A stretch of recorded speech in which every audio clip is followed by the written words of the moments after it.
Sejam bem-vindos a mais um episódio de Por Trás do Anúncio. Hoje eu trago uma mulher que me inspira, ela que é fonte de coragem, de energia, de sensibilidade. Eu tenho certeza que vai nos trazer muitos insights. Tem uma apresentação, ela merece. Maria Júlia Wagner, mais conhecida como Maju, é psicóloga, professora e palestrante. Seu trabalho é voltado especialmente para mulheres que escolhem se apropriar de si, desenvolvendo autoconhecimento, consciência emocional e novas formas de se posicionar diante da própria vida. Seja muito bem-vinda, Maju! Muito obrigada pelo convite, Miriam. É uma honra estar aqui. Fico lisonjeada com essa apresentação tão bonita e sensível. Que bom, fico feliz. Maju, pra gente já iniciar, né? Eu te trouxe aqui porque, obviamente, né, por trás do anúncio vem muitos bastidores do digital, mas não só do digital, a própria vivência do nosso mundo físico também, né? E o que eu tenho visto muito hoje, Maju, já pra gente ir aquecendo, assim, né? É a questão do posicionamento, né? Quando a gente decide vir se posicionar, seja ele no digital, seja ele no offline, a gente precisa estar muito seguro daquilo que a gente está falando, né? E aí começam a vir as questões dos julgamentos. E nunca como antes, sim, sempre existiu o julgamento, né, Maju? Mas eu acredito que isso se aflorou de uma forma muito intensificada nos últimos meses, principalmente que eu tenho acompanhado. E eu queria entender de você enquanto profissional da área da saúde, né? Como a gente consegue ir trabalhando esses aspectos para que simplesmente a gente não pare e não faça mais aquilo que precisa ser feito? Conte para nós. Eu vejo que, como na rede social, no digital, hoje tudo é muito rapidamente colocado, exposto, a gente realmente fica mais vulnerável e suscetível a esse receio. Sim. No entanto, essa experiência se modifica também à medida com que anteriormente, nós já tivemos experiências que fizeram com que a nossa segurança, confiança, autonomia não fosse fortalecida. Perfeito. Então, as pessoas que já têm, primariamente na sua trajetória, confirmações de que talvez não tenham a capacidade de aprender ou que não se sintam encorajadas a poder mostrar aquilo que sabe, elas já vão ter uma limitação e um receio maior nessa exposição. Então, trabalhar primeiramente esses limites mentais que foram criados ou até mesmo vividos em alguma situação anterior, possibilita uma melhor condição para que no presente essa exposição possa acontecer, compreendendo que sim, livre de julgamentos a gente nunca vai estar, mas que esse julgamento internalizado ou essas vivências prévias não possam limitar essa exposição. Sim, exatamente. E isso impacta não só na questão do posicionamento, mas como a gente encara muitas vezes os desafios também, né? Porque se vem uma pessoa que te traz uma situação que às vezes é diferente daquilo que você tinha em mente, né? Tava pensando, ela te trouxe totalmente fora do contexto ali, que te tirou ali do meio, né? Se a gente não consegue ter esse gerenciamento das emoções, a gente pode estar explodindo ali com aquela pessoa, sendo que ela só te trouxe uma visão diferente, né? Então eu queria que tu falasse sobre isso também, porque eu atendo muitas empresas, Maju, e muitas vezes eu vejo líderes, né? Que muitos nos escutam aqui são empreendedores, empresários, que não conseguem lidar bem com coisas diferentes daquilo da sua visão, né? Como lidar com isso também? E como as lideranças precisam estar preparadas para conseguirem lidar com as suas equipes. Equipes são feitas de pessoas, clientes Sim. também são pessoas. Sim. Então, o principal foco do líder precisa também ser compreender a sua equipe e poder ter uma regulação emocional suficiente para trazer uma segurança para que aquelas pessoas que contribuem naquele espaço possam também se sentir confiantes de tomarem decisões. Exato. Muitas vezes o líder se sobrecarrega porque ele contrata aquela pessoa, reconhece as competências e habilidades, mas ainda precisa estar sempre muito no controle. E aí não permite que a pessoa que chega lá, primeiro a gente oferece para o colaborador é segurança. Quando eu dou segurança, eu permito que se tenha autonomia. Se eu não entreguei a segurança naquele espaço, eu vou estar prejudicando para que as atitudes tenham essa autonomia. Então, o líder, ele às vezes fica muito mais instável emocionalmente, desregulado, porque ele passa muitas vezes a contratar, a pessoa inicia aquele processo, recebe um bom treinamento, mas ele não ofereceu essa segurança. Então, sem segurança, a nossa autonomia fica prejudicada em determinado espaço. Sim. E muitas vezes as pessoas, os colaboradores, não se sentem nem confortáveis. Alguns trazem, e aí, diante dessa reação, já não trazem mais. E, por vezes, se a gente não sabe o que está acontecendo dentro do negócio, não vai crescer também, né?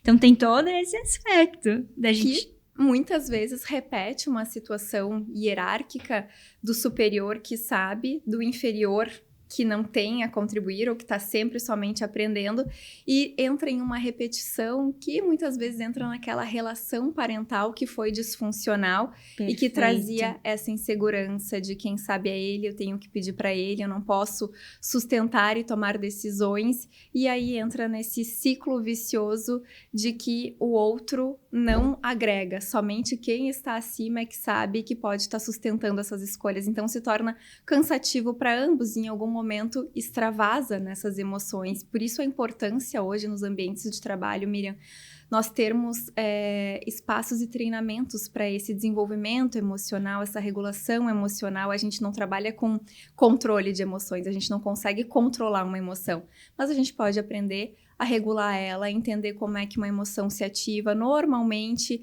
está muito relacionada a interpretações que muitas vezes estão equivocadas, porque nós fomos feitos para termos reações proporcionais à realidade. Quando algo fica desproporcional, a gente acaba, então, desregulando o nosso emocional.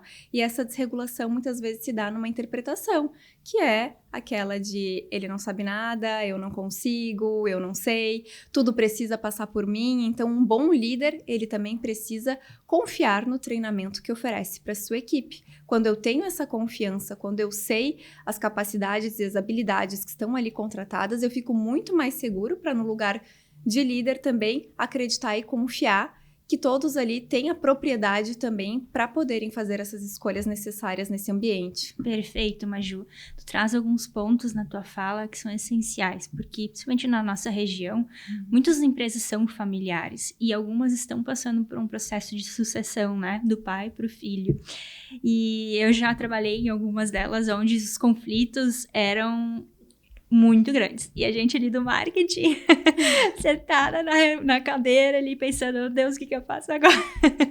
Sim. Porque, e aí é justamente essa questão que tu traz, né, da regulação emocional. Porque, veja, claro, eu conheço, né, sei da história deles e sei desse contexto também de sucessão, né, mas muitas vezes, se tu não conhece a empresa, se tu não sabe nada disso, qual que é a tua experiência que tu vai ter com aquele negócio ali, né? Vai pensar já de cara, nossa, se é assim uma reunião de marketing, imagina como é que vai ser depois para executar o serviço. E nós, os bastidores, falávamos sobre exatamente isso, né?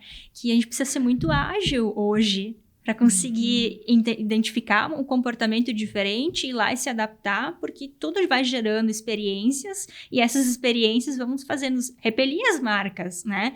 E eu queria que tu falasse um pouco sobre esse aspecto também, porque quando a gente fala em regulação emocional, quem está ouvindo, às vezes, né, não consegue compreender exatamente o que é isso. Então, eu gostaria que tu aprofundasse um pouco nesse sentido também. Até porque aqui na região, né, Miriam, nós temos muito o que eu chamo de uma inibição emocional. É uma cultura que aprendeu a não olhar para o que sente e sim está sempre enfrentando e fazendo. Perfeito, e não conseguindo reconhecer esses sentimentos. Então, nós temos um déficit cultural no reconhecimento emocional. Então, a gente precisa entender, bom, todos nós nascemos sentindo. Nós somos seres emocionais por natureza. Até que haja a nossa formação cerebral, até o nosso córtex pré-frontal, isso é um processo. Então, essa nossa capacidade racional, ela vai sendo construída, mas o nosso emocional, ele já é inato. Então, a gente nasce sentindo, comunicando as nossas necessidades através do choro. Muitas vezes a gente aprende desde cedo, não chora, para com isso, como se fosse errado, feio. Mas o choro é uma comunicação, é uma manifestação de alguma necessidade que está sendo comunicada através, né, dessa atitude. Então, aqui, muitas pessoas ainda não têm essa visão de que olhar para o que se sente é importante, porque não teve isso na criação. Então, a gente vai manifestando as nossas aprendizagens e acreditando naquilo que a gente recebeu. Então, há um déficit emocional muito grande. Primeiro que todos nós sentimos as emoções básicas. Quem assistiu Divertidamente, quem não assistiu, recomendo que assista, é um filme que psicoeduca muito bem quais são as emoções que a gente sente, a raiva, a tristeza, a alegria, o nojo, o medo, todas essas emoções são importantes, porque elas vêm para a nossa sobrevivência, para a nossa evolução. Então, eu preciso sentir, mas mais do que sentir, eu preciso saber o que fazer quando eu sinto. Sim. Né? Sim. Eu não posso sentir o medo e desistir. Eu preciso saber como continuar, como essa emoção não vai me travar, mas eu preciso também saber o que essa emoção está me pedindo, porque quando eu sinto medo, eu estou pedindo uma segurança, uma proteção. Quando eu sinto a tristeza, eu estou precisando de uma mudança. Então, assim, reconhecer o que essa emoção me pede, porque a gente vai sentir tudo, mesmo a gente querendo ou não. Emoção, a gente não controla. Pensamento, a gente também não controla. Mas o comportamento, a gente escolhe. Perfeito, Maju. Muito bem colocado. É exatamente isso. Porque a gente não vai deixar de sentir medo, né? Toda vez que... Eu vejo muito por mim, assim. Toda vez que eu tô pronto para ir para uma nova fase, tô indo para o desconhecido, e muitas vezes eu me coloco intencionalmente nesse desconhecido para testar os meus limites. Eu tenho medo, é claro que eu tenho, mas eu sempre brinco que eu não posso paralisar por conta do meu medo. E o medo também, ele me mantém presente, Maju. Posso estar falando uma besteira, e aí você me corrige, mas o medo, ele me mantém presente no sentido de pensar antes do que falar. Porque eu sou uma pessoa impulsiva na minha natureza. A gente vai falando. Que aí quando vê, nossa, né? Não era isso que eu queria dizer, fui mal interpretada, gerou todo um contexto ali desnecessário. Então o medo, ele também é uma forma de me prender nesse sentido, assim, de cuida o que tu tá falando para não gerar uma interpretação errada daquilo que tu quer passar. E tu tá correta na tua interpretação, porque... o que muda sempre é a medida das coisas. Então, sentir o medo, uma ansiedade, ela é proporcional àquela realidade. A ansiedade, ela não é boa nem ruim. Dependendo da maneira com que ela se manifesta, ela vai nos condicionar a nos prepararmos para algo que importa para nós, algo que a gente valoriza, algo que a gente realmente quer estar ampliando e desenvolvendo, algum crescimento, algum conhecimento, alguma habilidade. Então, a ansiedade, ela também é preparatória. Ela vai fazer com que a gente perceba o quanto aquilo é importante e possa estar prevenindo para conseguir estar ali. Aqui no caso, por exemplo, hoje no podcast, a gente se prepara para vir poder falar, para conseguir estar trazendo aquele conhecimento de uma maneira adequada. O problema é quando essa ansiedade fica tão elevada que a gente vai reconhecendo talvez uma insuficiência, uma incapacidade, um receio realmente desse olhar externo que vai poder ser de uma má interpretação ou até mesmo de um julgamento, de uma ofensa, de um constrangimento. Então, assim, a questão é: quem está fazendo corre o risco, quem não está fazendo realmente fica protegido. Mas essa proteção não te traz crescimento, só cresce quem enfrenta. Então, a melhor maneira de lidar com os medos e com a ansiedade não é evitar a situação, mas buscar enfrentar ela com os recursos e ferramentas que se tem naquele momento. Perfeito. E Maju, tu entrou num ponto muito importante, que é a ansiedade, né? A gente percebe muito as pessoas sofrendo de ansiedade, de outros transtornos também, né?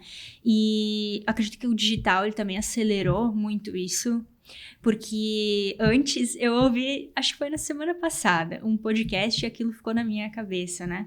Era assim, no passado... Antigamente... a gente não se comparava tanto, né? Vou repetir exatamente o que estava naquele podcast. Todo mundo era ruim e a gente não tinha uma régua. Tu se comparava com os teus amigos, com as pessoas que estavam próximas de ti, e todo mundo era ruim, né? No sentido de não ter um grande resultado. Hoje, com o digital, tu percebe que as pessoas, nossa, olha, a pessoa tá X, tá fazendo Y, tá fazendo aquele outro. E aí começa a gerar uma sensação de ansiedade. Meu Deus do céu, eu já tô nessa fase, depois dos 30, né? E eu não meu Deus, eu não tenho família, eu não tenho isso, né? E aí começa a gerar uma ansiedade absurda. Eu queria que tu trouxesse um pouco da ansiedade nesse âmbito também, né? Da comparação, de tu tá olhando pro palco do outro, quando na verdade tu não tá olhando pro bastidor dele, né? Ela vem muito de uma cobrança e dos ideais e das fantasias que a gente vai criando sobre a vida do outro, onde é muito fácil estar exposto somente no nosso melhor, no nosso momento onde a gente conseguiu, onde a gente acertou, onde a gente foi bem. Nós não vemos uma reprodução de fracassos contínuos na rede social. A gente vê ali a melhor parte compartilhada. Todo mundo tem vulnerabilidade, medo, receio, dores, dificuldades. Portanto, sentir a ansiedade é diferente de sofrer com a ansiedade. Sentir a ansiedade é esperado, ter uma autocobrança também é esperado. A questão é quando isso passa do sentimento pro sofrimento, que aí vai gerando sempre uma sensação de insuficiência, como se fosse inatingível. E aí a gente precisa cuidar com isso, porque todos nós temos a capacidade de desenvolver determinadas competências e habilidades, mas algumas pessoas acabam já tendo uma maneira de se relacionar diferente com o seu processo de aprendizagem. Há quem entenda que está sempre aprendendo, mesmo quando falha, e há quem entenda que a falha é um limitador nesse processo de aprendizagem e que não deveria haver uma continuidade. Perfeito. E aí, o que acontece de travar, de nem querer dar seguimento, e muitas vezes tu só tá no meio do processo. E percebe, Miriam, como tudo são interpretações? Porque quem é que disse que tu tá sendo pior ou melhor? Quem é que tá te mostrando que tu não sabe ou que tu sabe? São interpretações que as pessoas vão fazendo nessas comparações, mas não necessariamente aquilo é uma confirmação sobre aquela pessoa, porque, bem verdade, tá todo mundo se desenvolvendo, não tem um lugar onde a gente chega.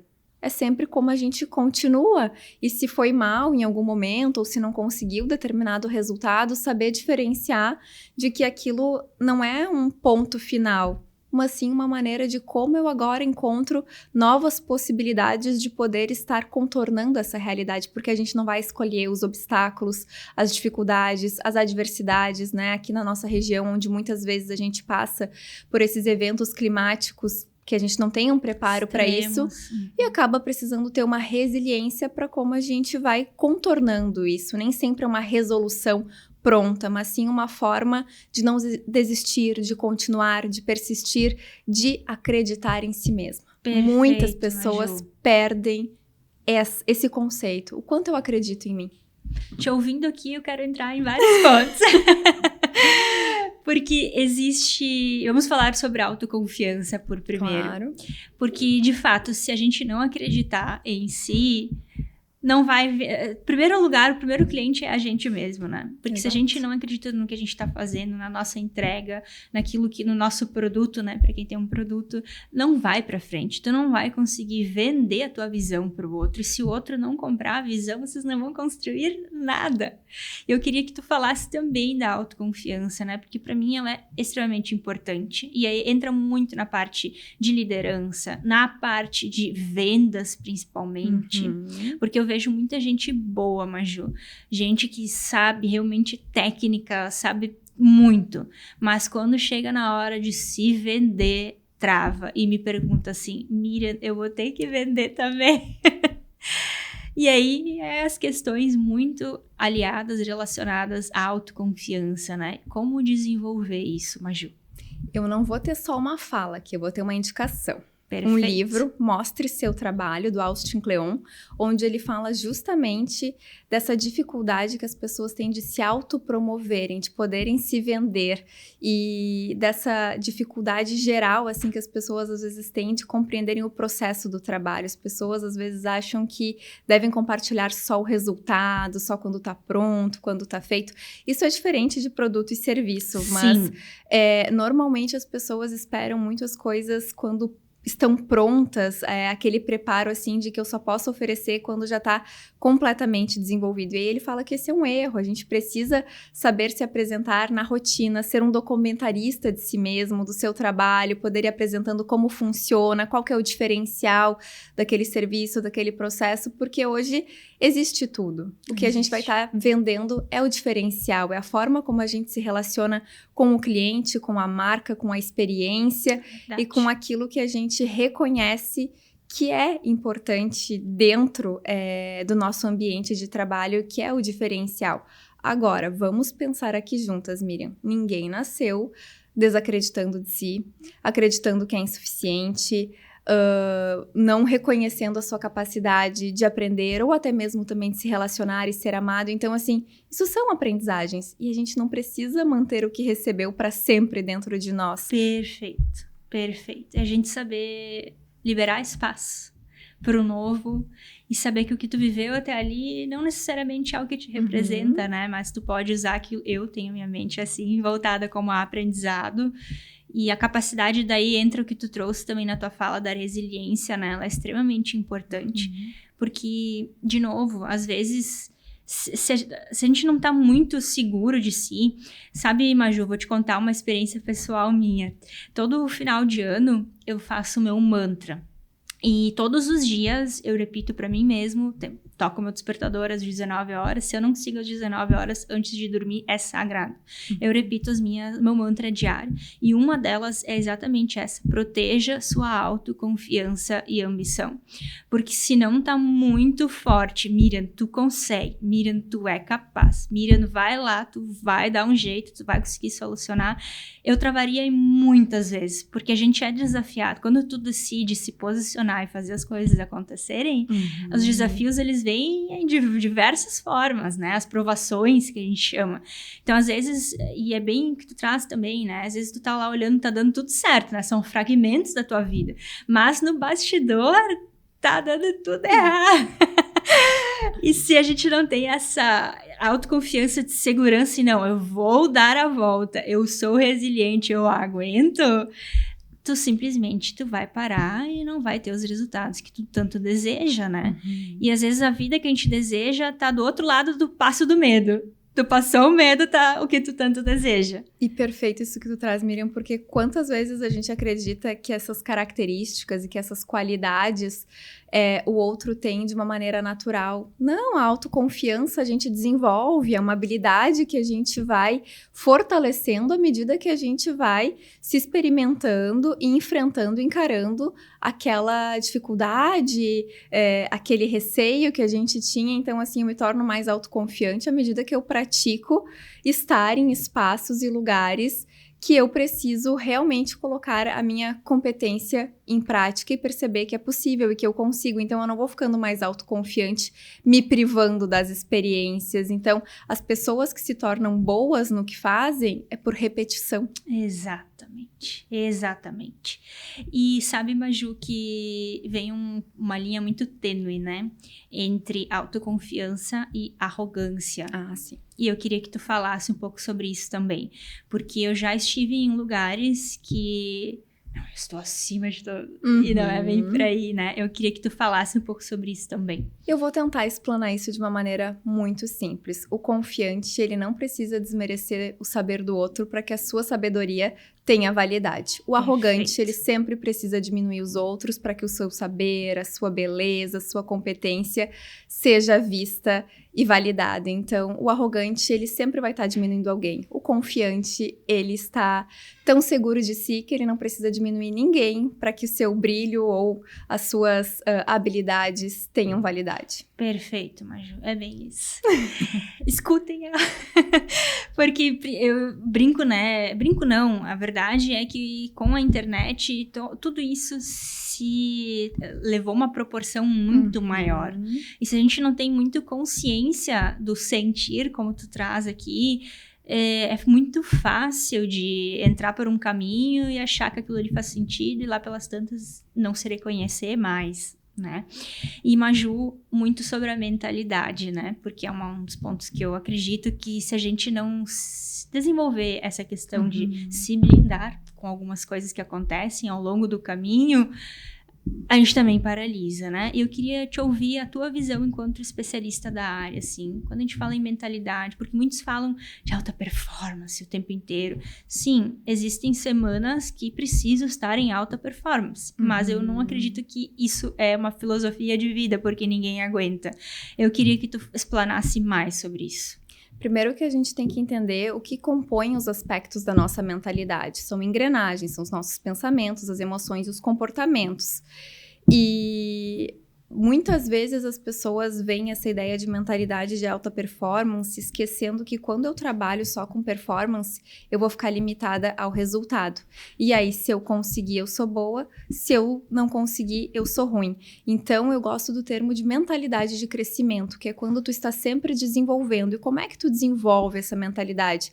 Começa questionando os teus padrões mentais, reconhecendo a tua forma de pensar. Nós temos maneiras de pensar que hoje a gente já consegue entender que elas vêm padronizadas. Tem muitas pessoas que pensam de uma maneira 8 ou 80, ou é isso ou é aquilo. Isso gera uma inflexibilidade cognitiva que vai fazendo a pessoa ficar limitada nas decisões que ela toma, deixando que ela reconheça os caminhos que existem dentro do 8 e do 80. Existem várias possibilidades, então são pessoas que vêm muito fixadas, que é a mentalidade fixa, do certo e errado, do bom e do ruim, de somente poucas possibilidades de atingir os objetivos. Quando a gente vai ampliando essa forma de pensar, a gente vai melhorando a nossa resolução de problemas. Então, quando eu trabalho mais a minha mentalidade, questiono as maneiras habituais de pensar, outro padrão de pensamento que a gente tem, que é uma distorção cognitiva, é a catastrofização. Pessoas que acabam tendo essa ansiedade mais elevada fazem interpretações da realidade mais catastróficas, sempre temendo e acreditando no pior,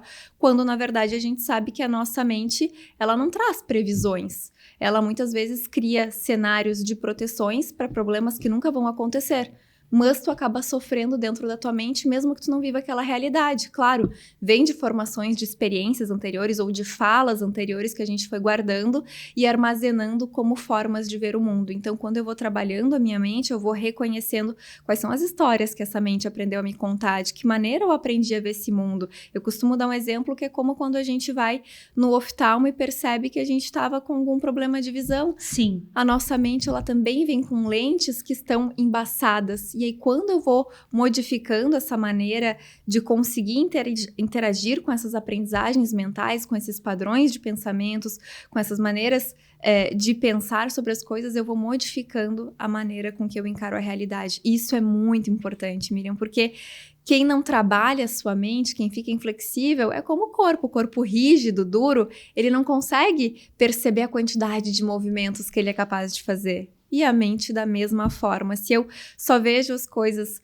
pela mesma perspectiva, do mesmo jeito por muito tempo, além de ficar para trás, eu vou estar perdendo a oportunidade de potencializar e reconhecer quantas condições eu tenho de conseguir crescer e fazer e poder melhorar tanto o ambiente de trabalho quanto a vida pessoal e a si mesmo. Sim. A mente, ela é como um músculo, né? A gente precisa estar sempre treinando ela, porque senão ela vai ficar... Atrofia? Encolhendo. Exatamente. E é legal de ouvir você, porque tu traz a questão das interpretações, né?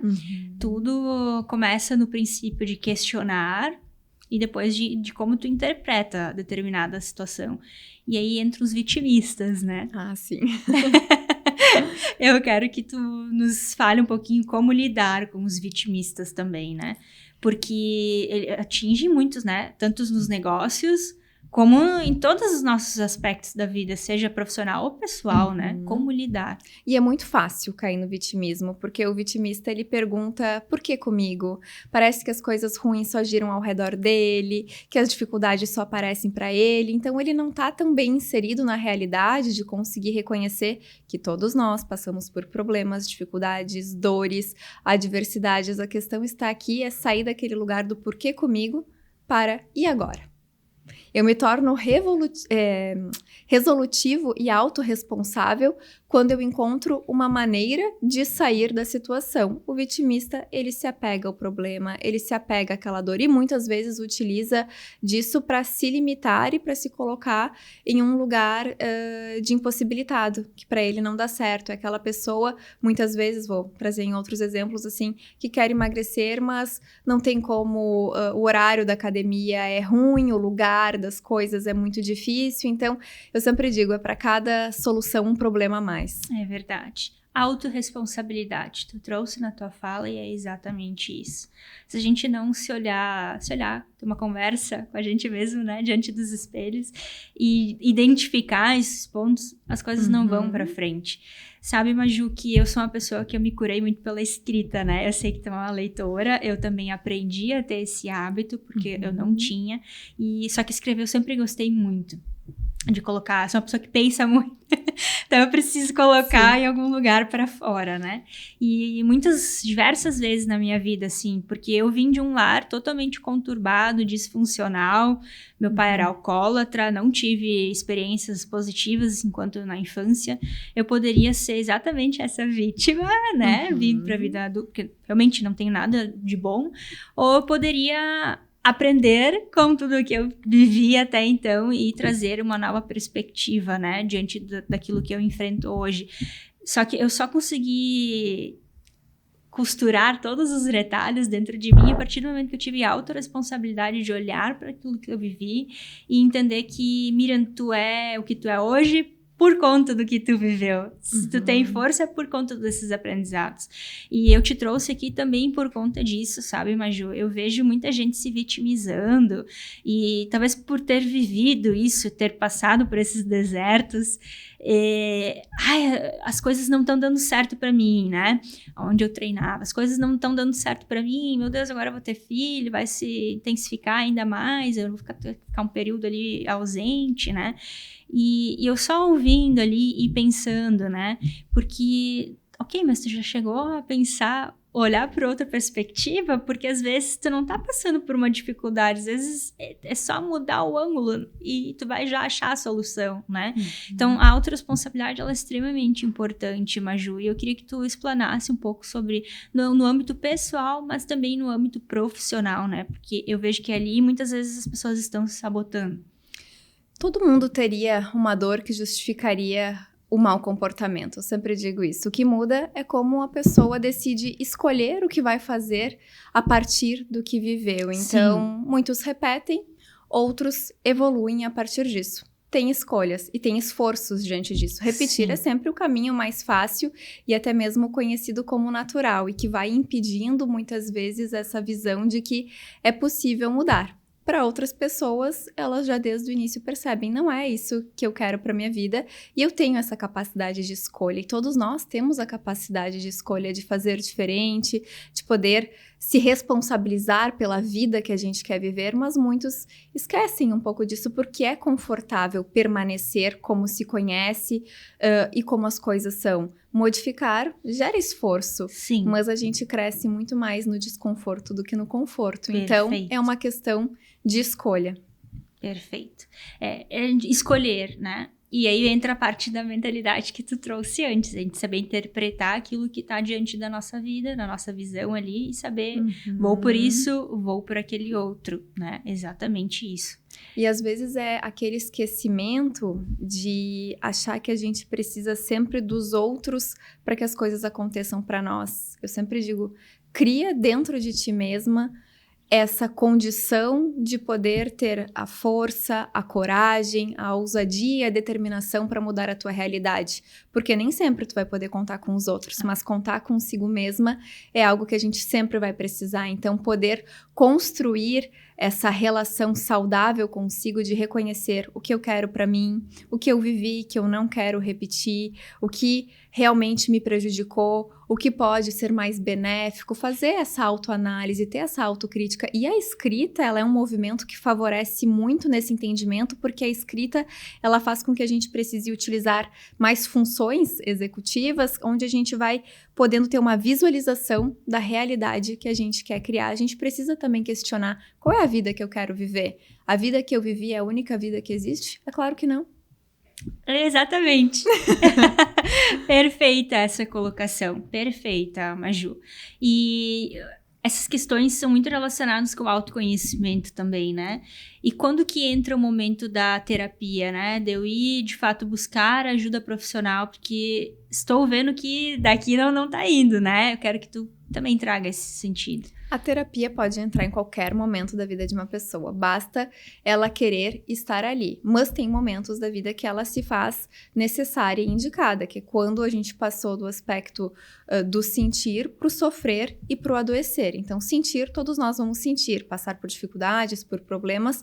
Da mesma forma, a questão é quando aquilo vai, muitas vezes, intensificando de tal forma que vai trazendo prejuízos para a vida das pessoas, a frequência com que aqueles sofrimentos acabam se manifestando, dificultando também essa percepção de que pode fazer algo por si, porque tanto a depressão quanto a ansiedade, que são hoje os transtornos mais comuns, eles muitas vezes vão tirando essa visão positiva e produtiva da vida da pessoa, fazendo com que elas acreditem que elas não têm recursos, que a vida é ruim, que nada dá certo. Então, a gente precisa olhar para isso, porque também ficar tão desacreditado de si não necessariamente é só uma questão pessoal, pode ser realmente um sintoma depressivo e ansioso acometendo aquele ser humano naquele momento e que é transitório, assim que a pessoa busca ajuda. Hoje nós temos muitos recursos dentro da psicologia e da psiquiatria para proporcionar novamente uma qualidade de vida e bem-estar para o ser humano, porque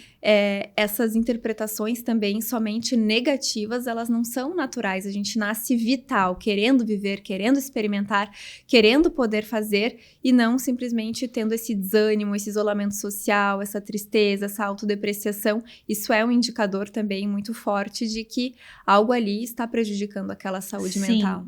E buscar ajuda profissional, porque eu também vejo, né, todo mundo é doente, né? Se tu vai pela ótica das redes sociais, todo mundo tem algum transtorno e, na verdade, às vezes tu só tá sobrecarregado, né?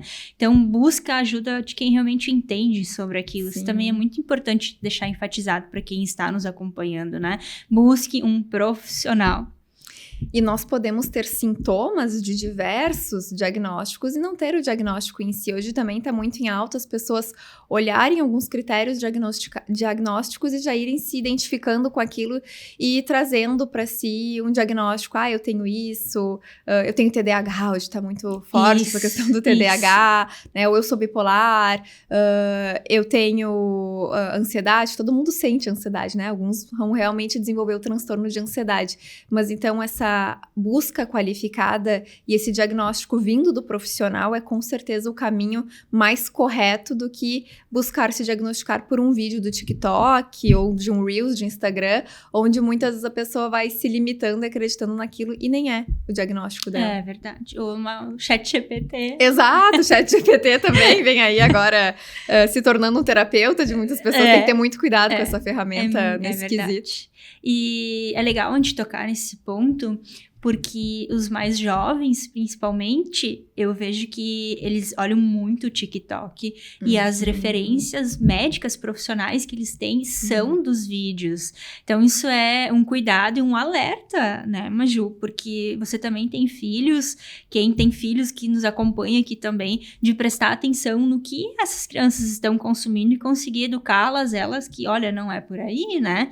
Porque é toda uma geração que está se formando e a gente precisa dar o exemplo.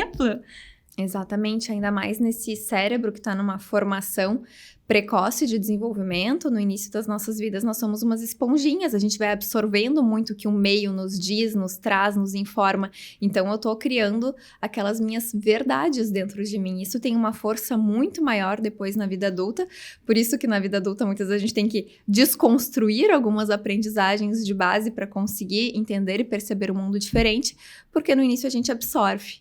Então, depois a gente precisa filtrar. E essa filtragem, ela requer bastante esforço, porque como que eu vou modificar algo que muitas vezes eu recebi dos meus pais, eu recebi de alguém que eu confiava, uma professora, e quantas experiências as pessoas guardam de vozes, momentos, visões dessas realidades que ficaram lá e que hoje trazem esse impedimento até de acreditar na sua capacidade de aprender. Eu digo, quantas vezes na infância a gente rotulava, esse é o inteligente e esse é o burro, esse é o que sabe.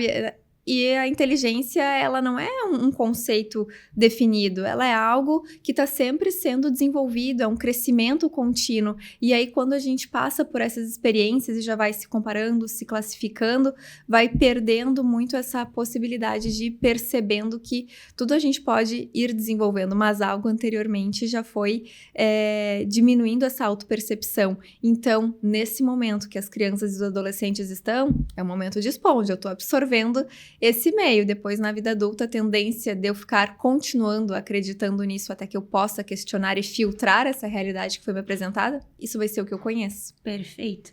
E trazendo nessa linha, né, como tu acredita que os resultados, as vivências que nós temos hoje impactam na forma como nós nos enxergamos? É muito forte. Porque nós, inicialmente, somos constituídos por esse olhar do outro, por esse cuidado do outro. Então, a gente se desenvolve dentro de um meio e é como uma caverna de Platão. A gente vai acreditando que essa é a única realidade. Então, eu, como atendo muitas mulheres, eu vou vendo problemas de autoestima, de competência, que foram completamente invalidados por essas experiências primárias de ter sido muito desqualificada, o bullying, que é muito forte. Então, às vezes, as pessoas não passam a perceber que existe outra forma de se ver, porque foram vistas dessa maneira, foram às vezes ridicularizadas, apresentando um trabalho numa sala de aula, e aí já passam a acreditar que não servem para isso e que não têm essa habilidade, quando uma experiência não define a nossa vivência por completo. Mas no início das nossas vidas, nós somos um tanto quanto determinantes naquilo que nos acontece, até que a gente perceba que é possível modificar isso e a maneira com que a gente se enxerga. Eu digo, quantas vezes a gente ainda está se enxergando pelos olhos dos outros, Exato. Pela fala dos outros. Então, a psicoterapia, ela também é um exercício de tu construir a tua própria voz e olhar sobre ti. Porque ninguém conhece tão bem a tua história quanto tu mesma, mas tu precisa te apropriar dela. Perfeito. E reconhecer, Miriam, que origem não é destino. Então, a maioria das pessoas vem de lares disfuncionais, com dificuldades, enfim, com essas adversidades, com aquilo que a gente não escolhe. Mas quando a gente é criança, a gente realmente vai ter que aceitar e ficar ali dependente de determinadas situações. Mas quando a gente cresce, a vida que a gente quer é nossa. A gente escolhe o que fazer com aquilo que a gente viveu e recebeu. Então, o adulto, ele tem escolha. A criança realmente não tinha. Mas quando eu consigo, então, ter essa autonomia e reconhecer o que eu desejo para minha vida, eu posso me libertar dessas prisões, tanto mentais quanto vivenciais, e reconhecer que essa vida que eu desejo, ela depende das minhas escolhas. Sim. E se libertar sem culpa. Sim. Isso também é um ponto importante, né? Da gente trabalhar que, ok, tu não é aquela condição que tu foi criada, né?